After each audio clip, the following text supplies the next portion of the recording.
Welcome to Unsilent with your hosts Dave and Brian. This is not another current events podcast. We're digging deeper, diagnosing, and discussing what's really going on today, how we got here, and providing observations for future generations. Welcome to Unsilent. We're Brian and Dave. We'd love to hear where you think we got it right and where we just don't know what we're talking about. You can do that on unsilentpodcast.com, or Rumble has a great comment section, or other social media channels as well. Hey, Brian, how's things in the South? We're supposed to get a tornado warning here today. Yeah, I heard you guys got a tornado coming. The People's Republic of Washington up there. Yeah. I did. It just occurred to me. I don't think I saved this. But they had a ranking of. Oh, I know where it's at.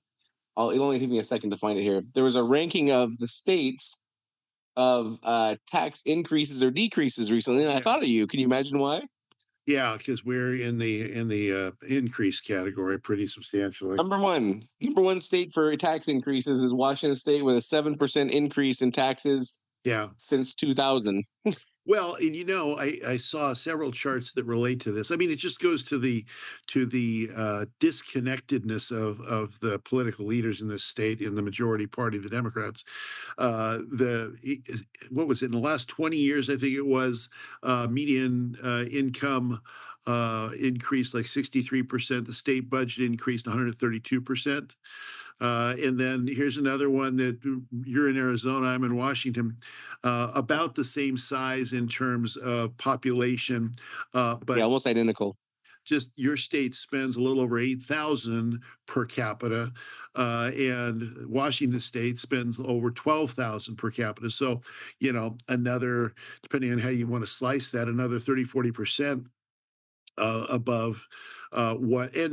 And we still got potholes everywhere. And I mean, I don't. At least you have a smaller homeless population. Oh no, you don't have a smaller homeless population. Not that. At least our streets are clean. Well, no, there's. Yeah, at least you got better traffic. Oh no, you don't have that either. Yeah, I have no idea what all this extra money buys, but it's certainly buying something in now. Well, there you go. So yeah. I could go on for hours on the dysfunctions of this state. Yeah. Well, so I haven't seen you for a couple weeks because I was on vacation last week. So catch us up, Dave. What's new in the world of the fourth turning and the crisis era and all the fun? Well, what I think is interesting, one of the things I think is interesting about this time is, and I've mentioned this before, but the evaluation of, and this will probably get lost because only the outcomes are usually remembered by history, not the process by which you get to the outcomes oftentimes. But the Trump process on a lot of things is still baffling to the majority of the smart people, of the elites.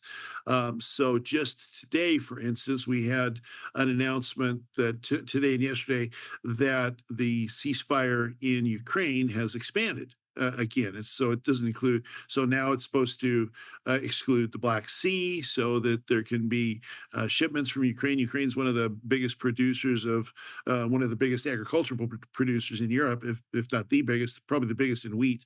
So that's important, not just for Ukraine, but for the world. There's a moratorium on attacking energy infrastructure now.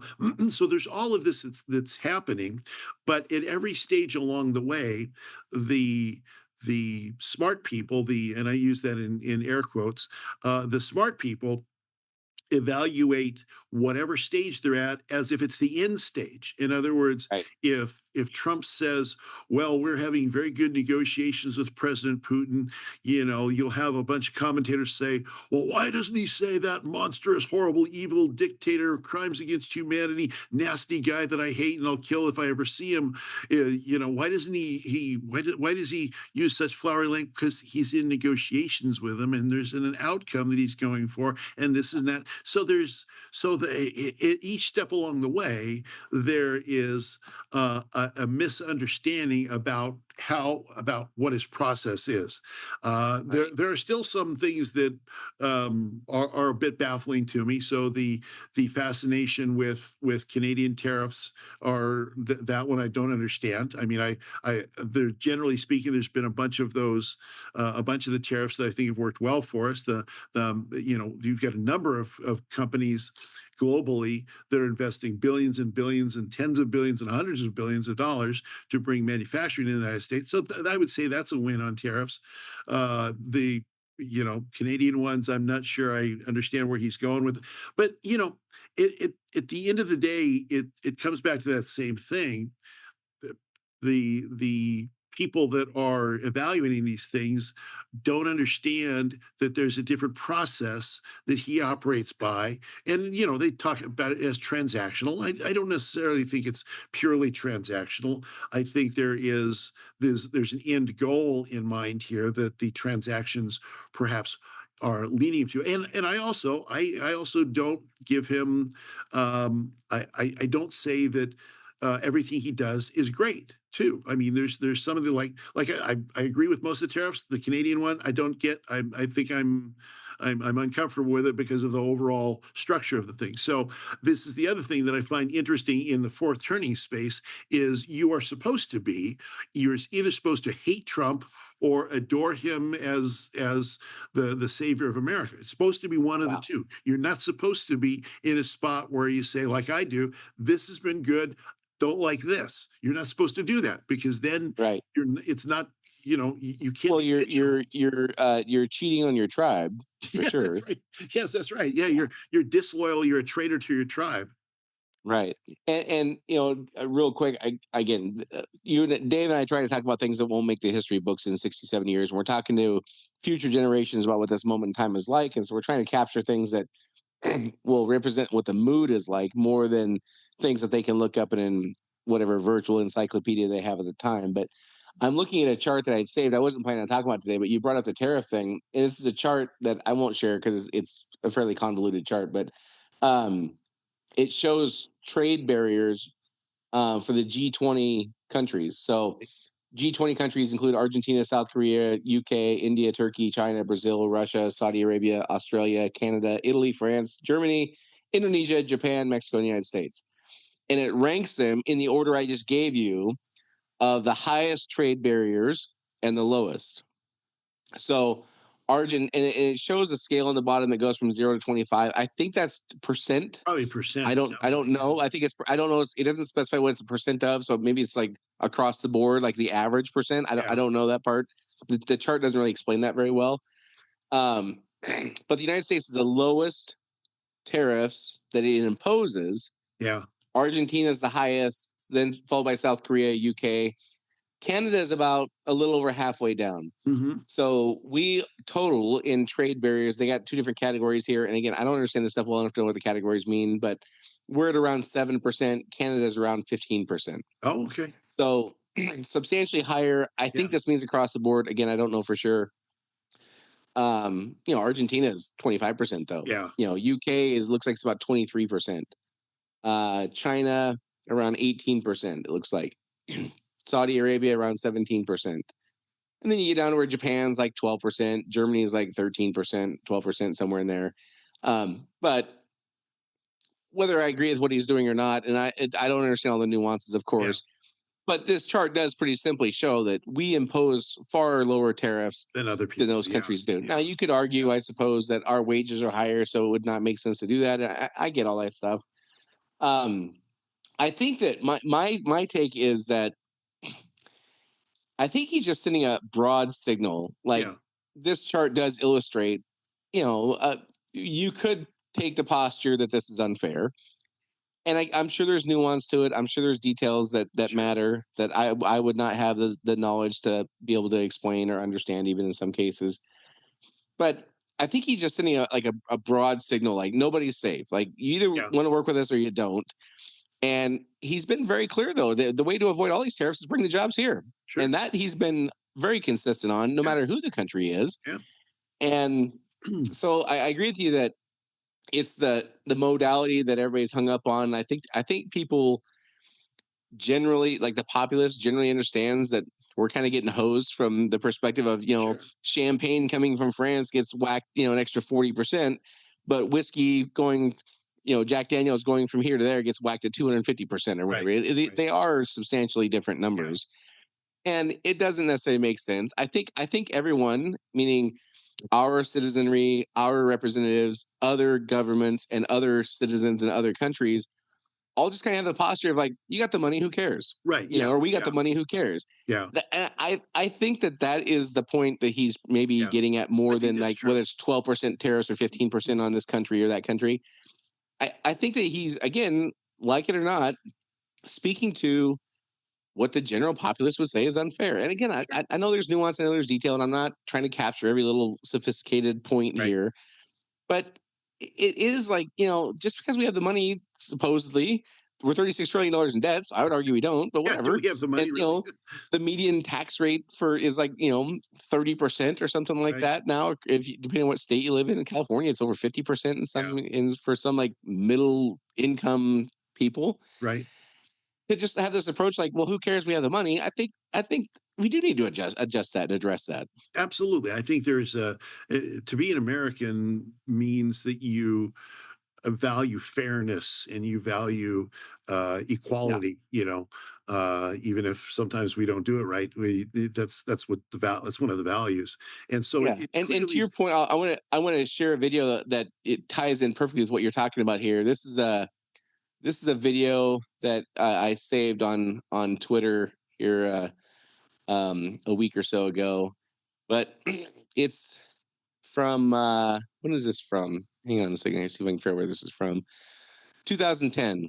okay. So I'm going to play the video here, and you'll hear what this is Joe Biden and Barack Obama talking about waste, fraud, and abuse, which is not exactly the same as tariffs, but it goes to your point about caring about the modality more than the outcomes. Right.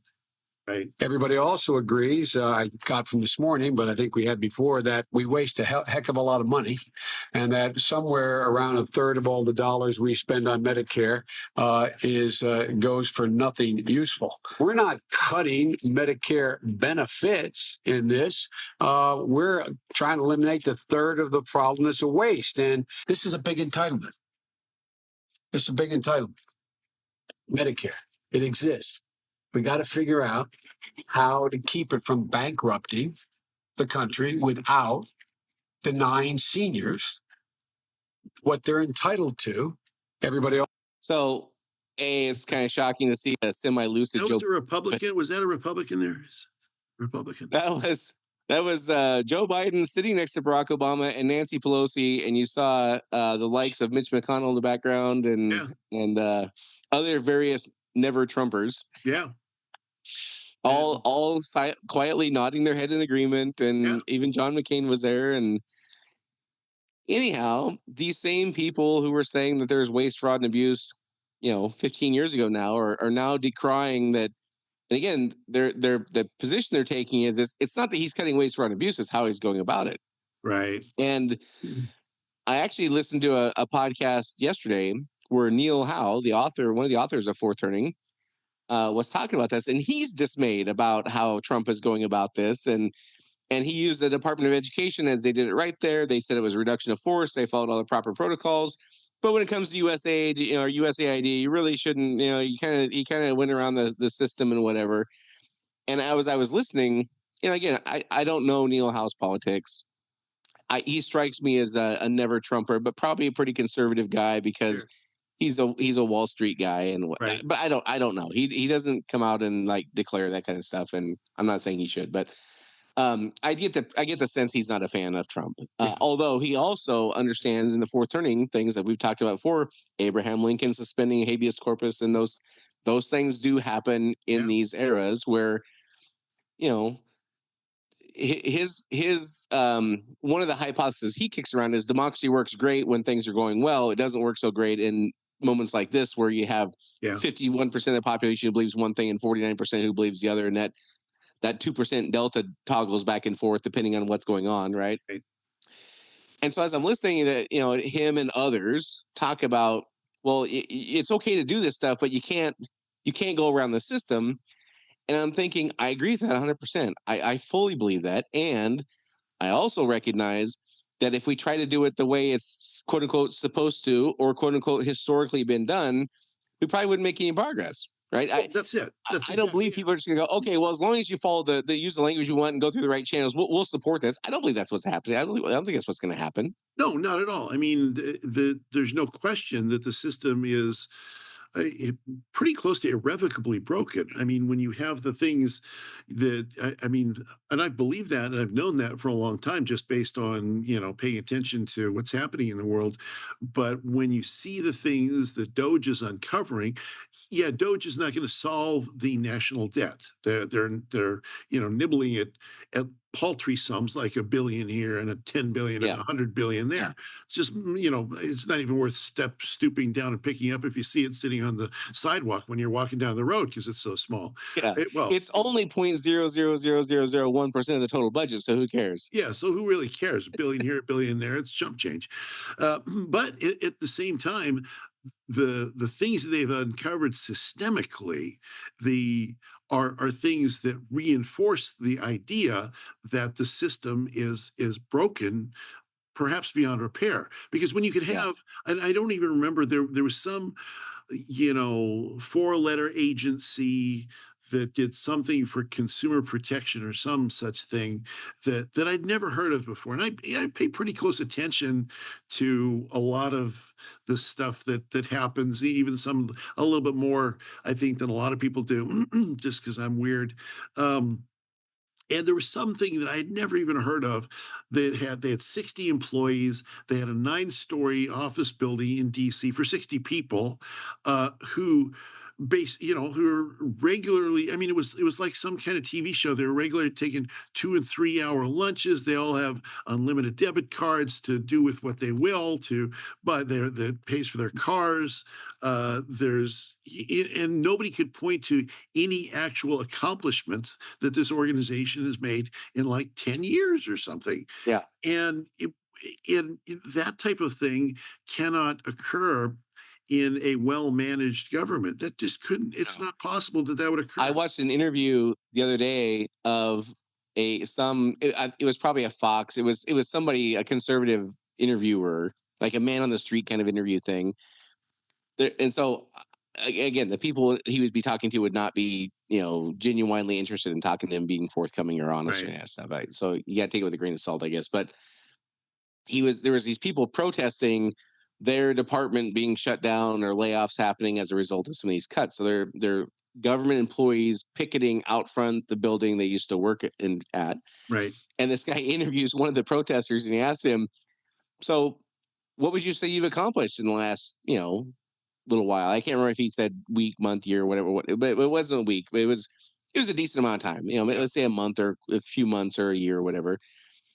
And the guy was like baffled by the question. His only answer was, "Well, I went to work and I did my job." Okay, well, and what outcome or what results did your job produce? And the guy, like the look on the guy's face is just like bewilderment. Like, Yeah. but I went and did my job. Like that's the outcome, is I did my job. I did the work. Right, Okay, well, right. what did you do? But what did you do? And they just had this circular conversation for like a minute. And it's just, for me as a guy, who's a fan of process improvement and lean Yeah. and all that, it's it's exactly the antithesis of what you'd be aiming for in any kind of functional structure of any kind of entity. Yeah. It seems to me it's the thing that is maddening and interesting about it is it's not just like, oh, well, this department could use a little 5% bump in productivity. No, they could use a 100% bump in productivity to justify their existence, and Yeah. yet they're spending millions and billions of dollars. So, Yeah. I mean, and that's there's when you look at some of these organizations, the question is, can you reform it? Or are you just better off just root and branch, chopping it down, throwing it all away, and saying, okay, we do value some things that they were supposed to do, and a few things maybe they were doing, but maybe we'll hire a half-time consultant to take the place of these 500 people, and we'll save some Right. money and get more done.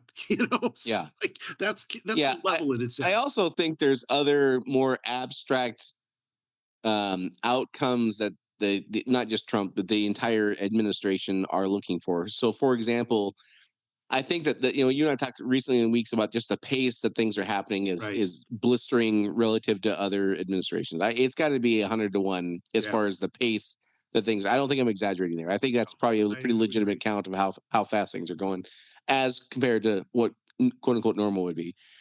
So part of me thinks that the strategy is you got 2 years till the midterms. You just got to throw a bunch of stuff at the wall and see what sticks. Right. I think that's probably that. There's probably some truth to that. I also think part of the strategy is they, meaning the opposition to Trump, which would be the never Trumper Republicans, the people who are immersed in the deep state, in the financial mechanism of getting reelected regardless of party, and then of course the progressives who are just everything he says they got to be against, right? Right. So you got like those three camps of people.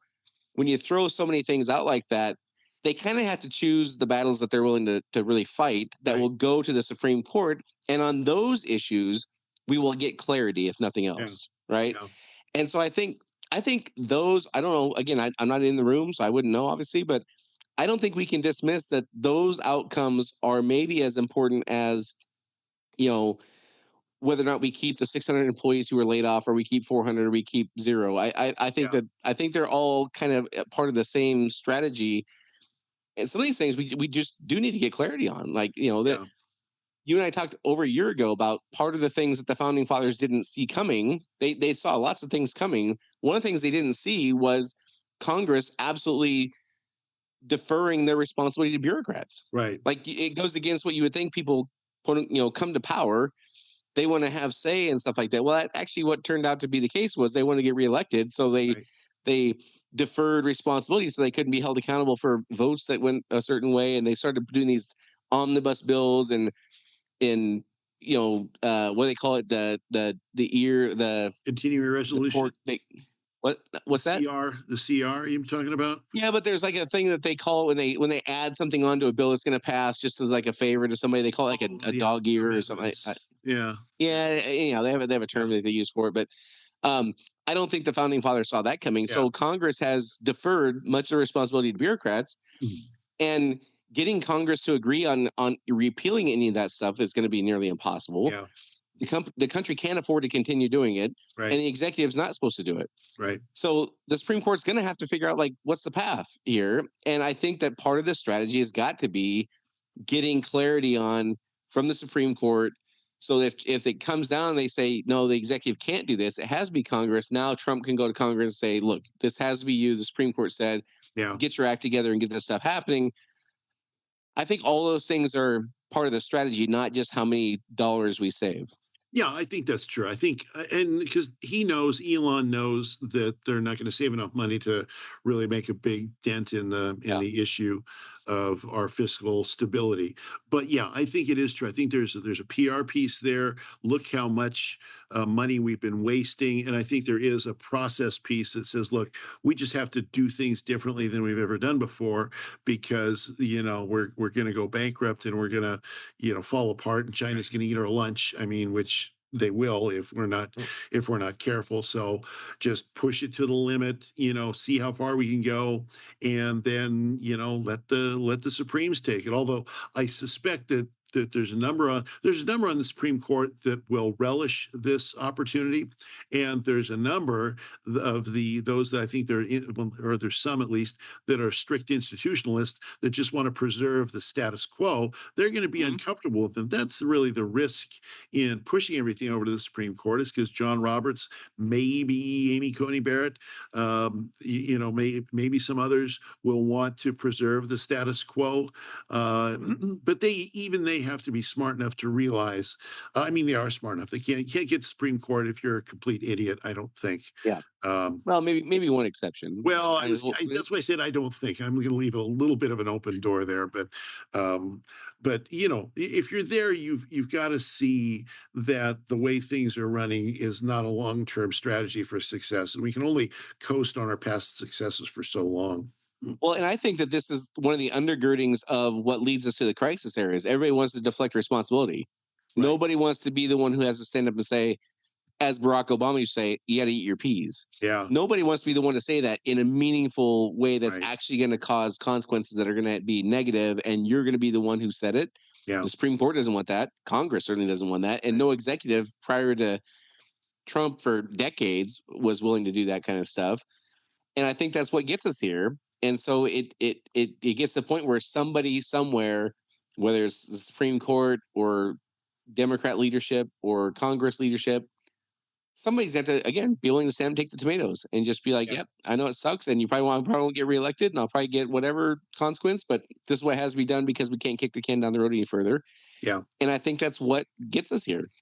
Yeah, yeah, because eventually it will have to be dealt with. I mean, Right. these issues will, so that, Trump, no, actually, nobody wants to touch entitlements. Nobody wants to touch Right. Medicare, Medicaid, Social Security, those things, even though, I mean, I was talking with somebody the other day who said, well, yeah, I think we're just going to get down to only having the biggest spending out of all this being the entitlements in the military. And I said, no, you're wrong about that because the the interest on the national debt is either now or very shortly will be bigger than our military expenditures every year. So Yeah. you reach that point and you've got such a structural deficit that, it's not like we need to solve this sometime.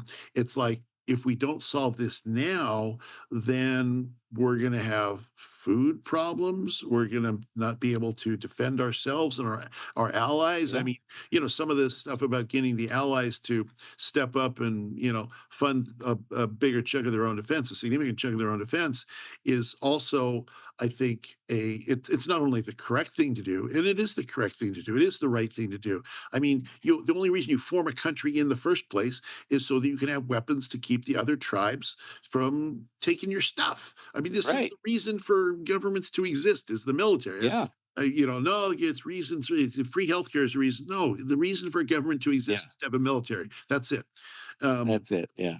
and I, and I, And protect your culture and your traditions and all that stuff, yes, and keep the enemy from coming and taking that stuff in a different, not in a theft kind of way, but infiltrating it and changing it. Yeah. I exactly. mean, You got to have internal security. You got to have keep your external stuff, keep your culture. Like that's that's the whole purpose of it. That's the only reason that people got together in the first place. Because, like, oh, Brian and I can probably defend ourselves and our families better if we're together than if we're apart. So there you go. That's why people do things. Yeah. But so I think the whole all of this, like with our allies and the military spending, also is self-preservation because we are stretched too thin, and we do have a near competitor. They're not they're not there yet, but they're pretty doggone close. And so if we're financially going to be able to meet the next challenge, we're going to have a strong military, and we're going to have others. It's funny. Uh, well, you're abandoning the world, you're abandoning, Europe, you're abandoning all these. No, we're getting them ready to fight alongside of us if need be, because we may not be able to do it on our own. So it's This exactly is the where opposite. this is where the inconsistency really excuse me, really irritates me. The rich should pay their fair share has been a mantra that's been chanted for 15, 20 years now, 25 Yes. years, whatever it's been now, right? So rich Americans are being decried for not, quote unquote, paying their fair share. Right. Okay, well, 4% of the trade that goes through the Suez Canal is because of the United States, and 30% or 50% or whatever is because of the Europe. EU. Yep.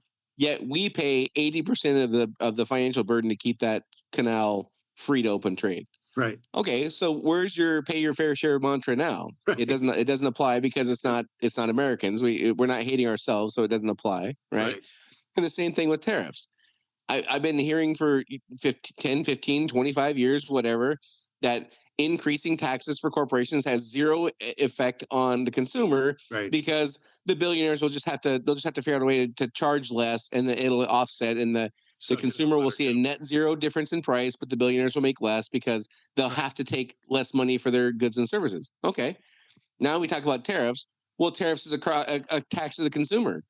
Well, what if France just lowered the price of the champagne to make the price to the consumer the same? Right. Why is it not consistent? And this is where Yeah. this is where I think they just lose it. Like I think that for so long we had the luxury as a society of not really paying attention to these things. Like they were minor annoyances, Right. but in a crisis era, I think this stuff really comes to light and really matters. Yeah. And those inconsistencies, I think people are waking up to it. Now, which tribe they're in, they wake up to it in different ways, but some justify it, some get unhinged about it, some just like, yeah, it still sucks, whatever. But those inconsistencies are part of the problem. So between that and deferring responsibility and just hating the other guy because he's in a different tribe, like, well, how else could this go? Then you find yourself in a crisis. Yeah, yeah, and it is. I think it is the inconsistency and the hypocrisy of kind of the elite media and elite politicians, et cetera, that just drives people crazy and goes. And that's the reason they're willing. I mean, Trump is now at this point in his presidency, in his two presidencies, Trump is at this point the most popular that he's ever been. Yeah. The most popular. Now, I mean, so he's got Elon out there doing Doge stuff, and he's got, a muscular foreign policy, and he's got all these things happening that a lot of people on the left are decrying, but he's still the most popular that he's ever been. And I think it's not because everybody's in love with everything he's doing. No. It's because they're just so sick and tired of the hypocrisy, of the blatant hypocrisy. I mean, the firebombing of Teslas and Tesla dealerships and all of that. It's just the hypocrisy compared to what people were saying before. I mean, I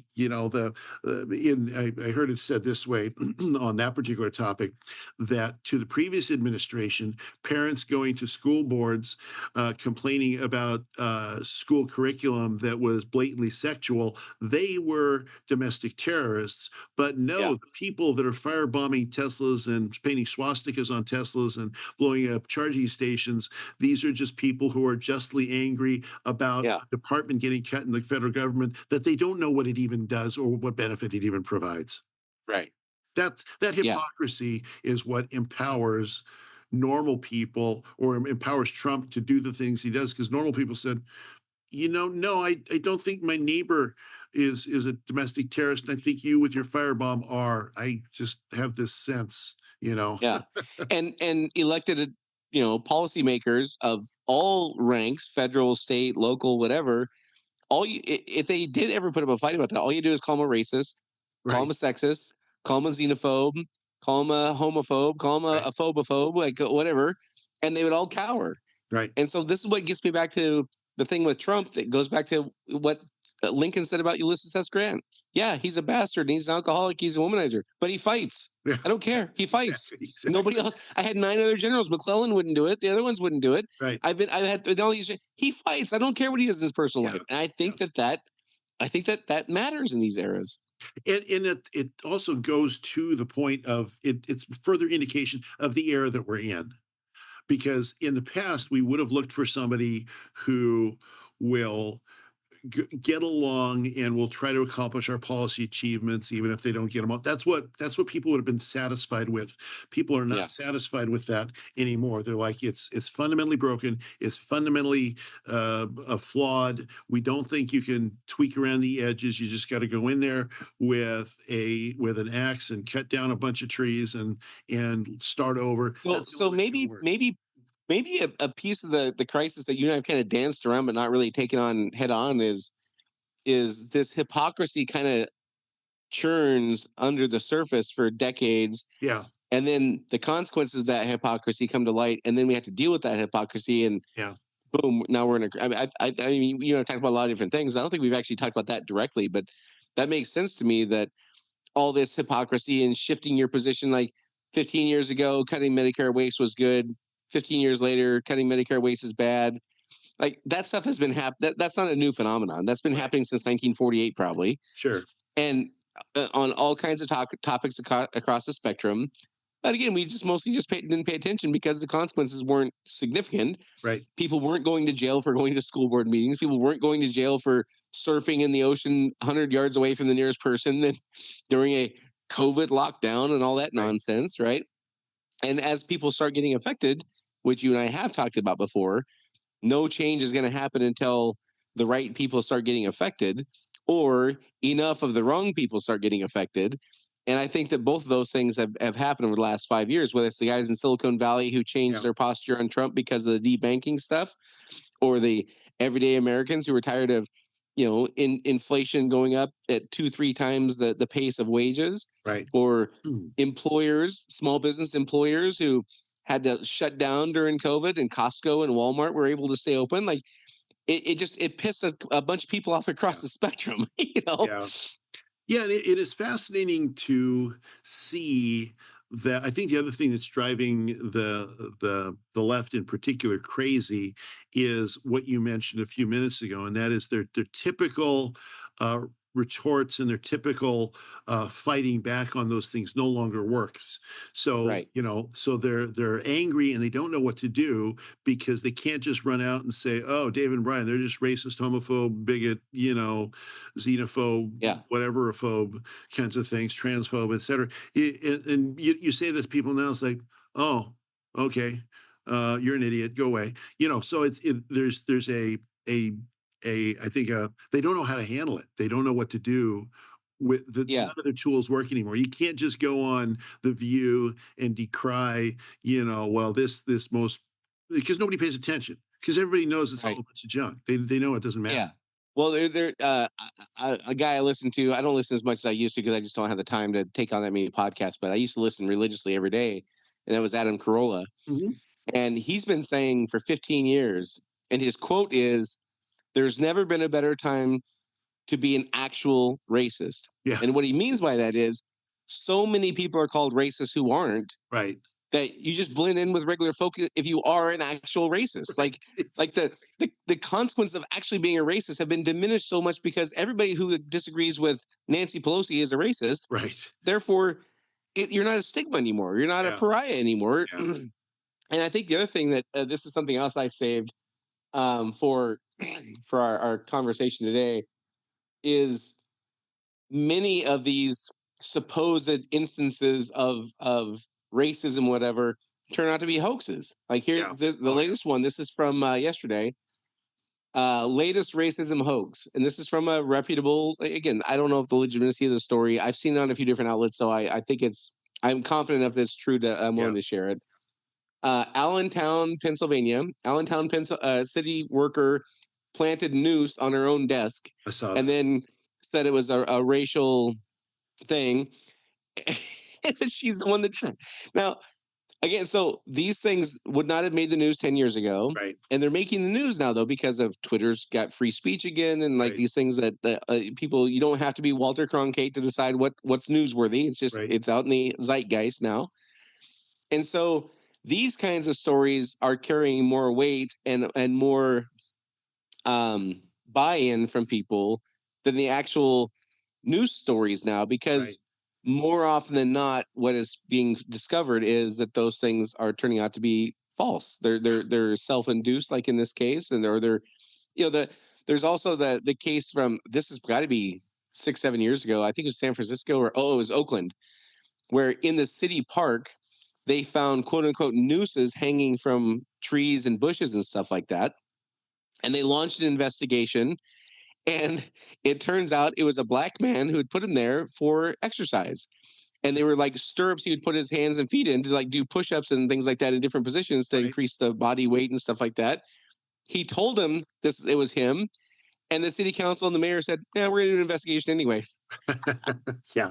Yeah. So the narrative has changed so much, and what Yeah, works has changed so much that we're I mean, it really is. I don't like to use the term great reset because that carries with it some other right. connotations from other organizations, but but we are really in a time of a reset, that all the previous things that worked for the disingenuous no longer work. And I mean, so in it's worth commenting again how quickly all of this has shifted in just a few short years. I Yeah. mean, it's just, the country isn't necessarily completely conservative now. That's certainly not what I'm saying. No. But the some of the loony stuff is just is not working anymore. Yeah, and a few weeks ago, I couldn't remember what her name was. It's Jasmine Crockett, who I was talking about, the Oh yeah, congresswoman from Dallas. I couldn't remember her name when I mentioned it a few weeks ago, but right, she's now like her and AOC and Bernie are like the faces of the party now, right. and like and they're just their take on things is just you know ludicrous Yeah, unless your entire mission is just to hate a man and hate another tribe. Like yeah, you can't objectively look at the things they're saying and take them at face value. right. I don't believe you can do that. Yeah, Um, but they talk about all these things that are these big disasters and stuff, but they're also now pivoting away from big disasters, like you mentioned the Tesla stuff getting burned yeah. and you know name a company that's done more for quote unquote climate change repair than Tesla. Yeah, I mean, if you believe that narrative, and I'm not saying I don't, I think the climate sure. changes and has for millennia, and Yeah, what our being here didn't have much to do with it, or not being here didn't have much to do with it 10,000 or 100,000 years ago or 2 million years ago or whatever. I'm sure it's impacted somewhat now, but sure, not exclusively. I don't believe that we're sure. the sole cause, because there's tons of indications that we weren't. Right, It happened before we were here. But arguably, Tesla's done more than any company in the entire world right, to solve that problem, if you believe that's a problem. Okay. So now, though, because they don't like Elon, because he likes Trump and they don't like Trump, because he represents people that are in flyover country and dumb farmers and right, dumb mechanics and dumb hillbillies or whatever it is. Now that the climate change thing is out the door, like right. that's not a thing. Like we're gonna take down this company that's done arguably more than anybody else, and never mind the pollution we're causing by lighting cars on fire and getting rid of charging stations and all that kind of stuff.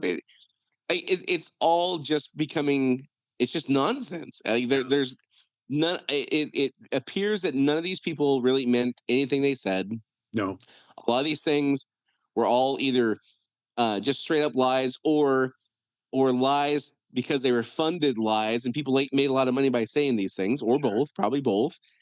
And all that stuff is just being exposed. Yeah, and I think with a lot of these folks, there's a lot of people that and I'm not a psychologist, so I can't really say this, but I'll say it anyway. I don't care. the I think there's a lot of people that are just angry at the world, and so whatever they're picking, to be angry about, they're not. There's no consistent worldview. So for what you say, for what you just said about how, and a lot of people saying the same thing, and I wonder the same thing. It's like Tesla's the biggest electric car company in the history of the universe, um, and has done more for electrification and done more to popularize electrification than anybody else, but yet they're destroying it because of this. So with that inconsistency, where is that? Where's there's got to be a point of consistency. The point of consistency in all that is that is the level of dissatisfaction that the world does not conform to their worldview.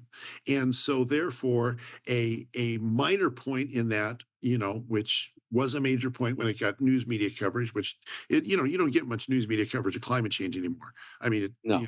it doesn't happen that much anymore. So but the anger at the world that it doesn't conform to their sort of utopian vision, that's the consistent point in all of that, right? And so you ask, well, why does this cognitive dissonance happen?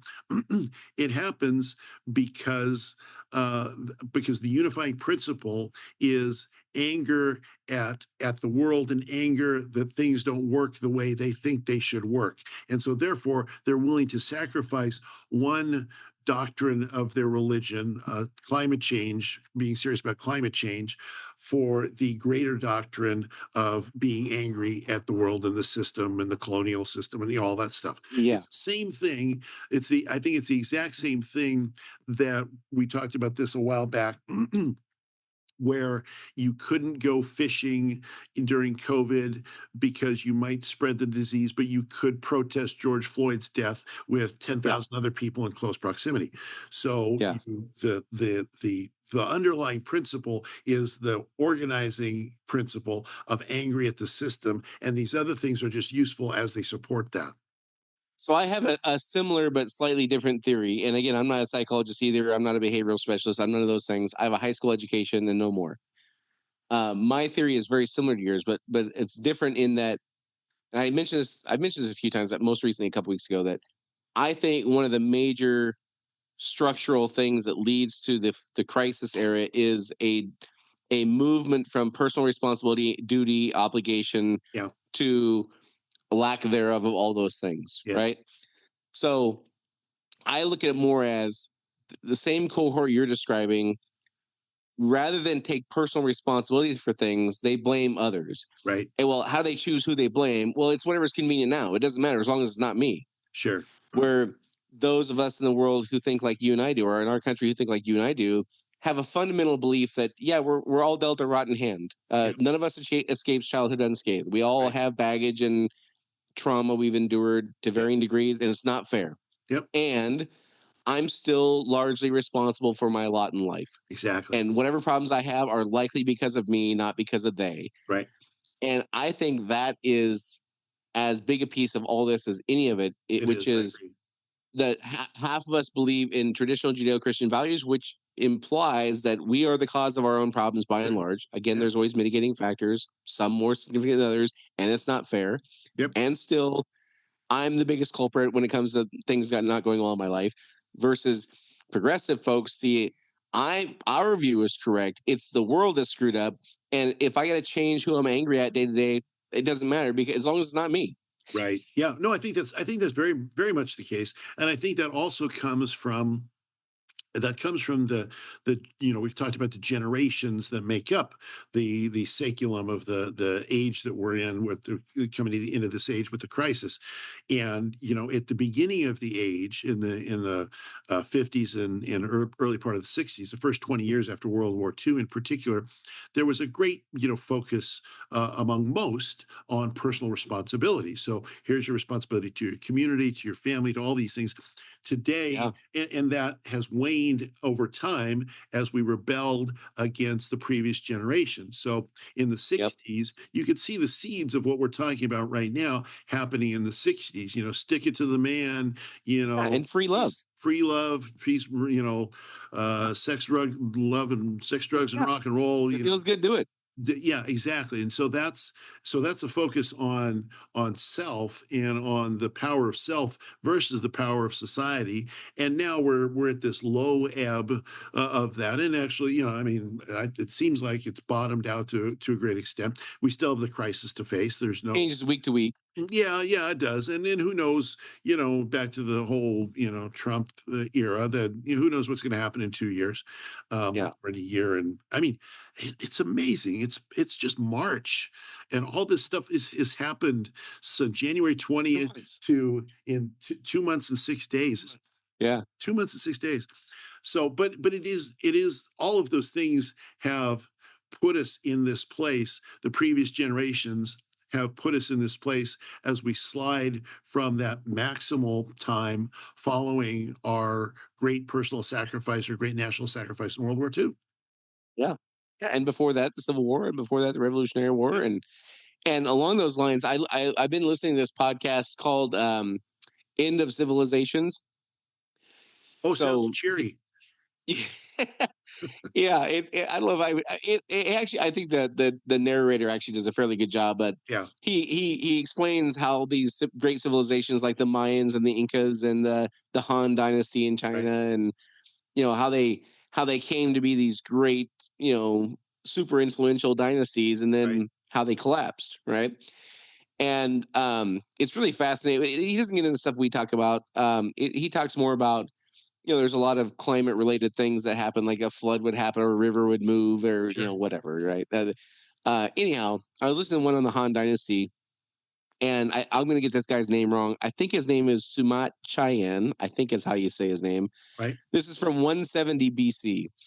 So he's talking, this is on just past the apex of the Han Dynasty in China before they collapsed. And here's something that he wrote down, or he was quoted as saying, "It has ever been the law of change that when things reach their period of greatest flourishing, they must begin to decay."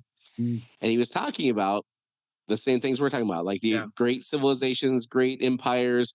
They reach an apex, and once they reach that apex, there's nowhere else to go but down. Yeah. And I think what we are talking about in this is not. I don't think we're on the verge of the apex of our society. I don't think that's going to happen for another few centuries. If who knows? AI is going to make it irrelevant, probably. Who knows? But we see this in shorter wavelengths, as these 80 to 100-year cycles. Right. So my point is that this is a story as old as man. Like this is 2,300 years ago that he's talking about this stuff. And not he didn't have the internet to tell him this was going on. Well, I do think in Howe and Strauss in their original book pointed out that this idea of the ages and cycles and all of this is not new. It's not a new idea. The ancients understood societies ebb and flow like the seasons, like the spring, winter, fall, summer. They understood this or a number of them understood this, and so and of course in modern society we might have lost that for a while just because we had so many other things going on and we're so consumed that we don't take it's forest for the trees. We don't take a look at the broad panoply of the march of time and see that this is how these things and we also, of course, we eat our own dog food. We believe that we're the greatest. And there used to be before in the late 1800s, one of the bar songs I've read about, and I don't remember where, but one of the bar songs I read about in the British Empire was "The God who has made us great will make us greater still." So this idea that because the sun never sets on the British Empire, this is going to go on in perpetuity. We're the 1,000-year empire, and everybody wants to beat Rome because Rome lasted 12 centuries.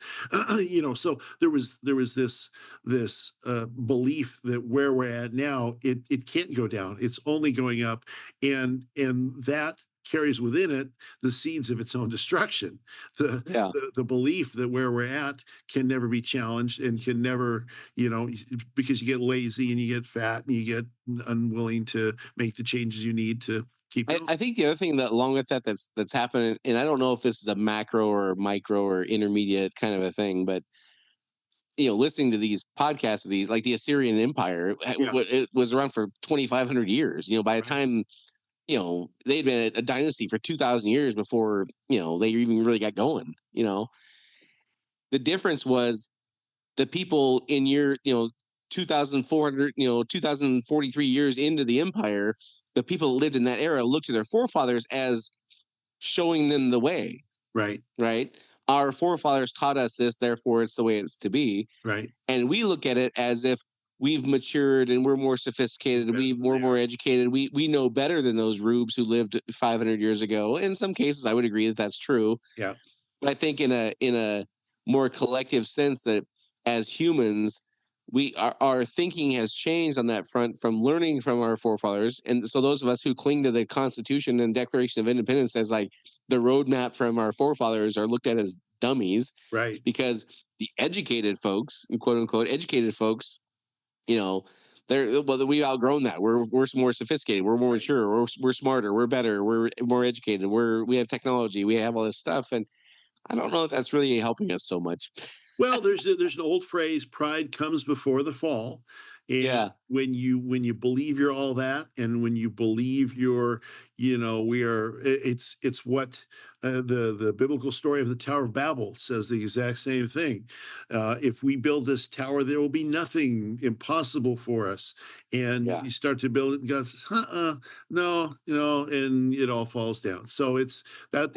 And you could make the argument that that's by definition what conservatives are, and by definition what progressives are. Yeah. That conservatives want to conserve the education, the knowledge, the ways of our forefathers, and progressives want to break out of it. You could make a case that it's really that binary and that simple. Yep. True story. All right. Well, with that, I guess we'll wrap it up. Yeah. So as Dave mentioned in the beginning, we'd love to hear your feedback. If you think there's something we're talking about that is right, we'd love to hear that. If you think there's something we're talking about what you think we completely lost our minds, we'd like to hear that too, because we're trying to explain to future generations what this moment in time is like, as they undoubtedly will look back and say, what the hell were those people thinking? That's what we're trying to tell them. We're talking to Kenny G, a fictitious guy we made up who lives 60 or 70 years from now, and trying to explain what this moment in time is like and things in a way that he won't be able to read in history books. So you can do that by give us your feedback at unsilentpodcast.com, or as Dave mentioned, Rumble has a great comment section. And with that, this is Dave and Brian signing off. See you next week. Do you want to be unsilent? Make your voice heard on our social media channels and share where you think we got it right or wrong. Go to unsilentpodcast.com for social links so you can join the discussion.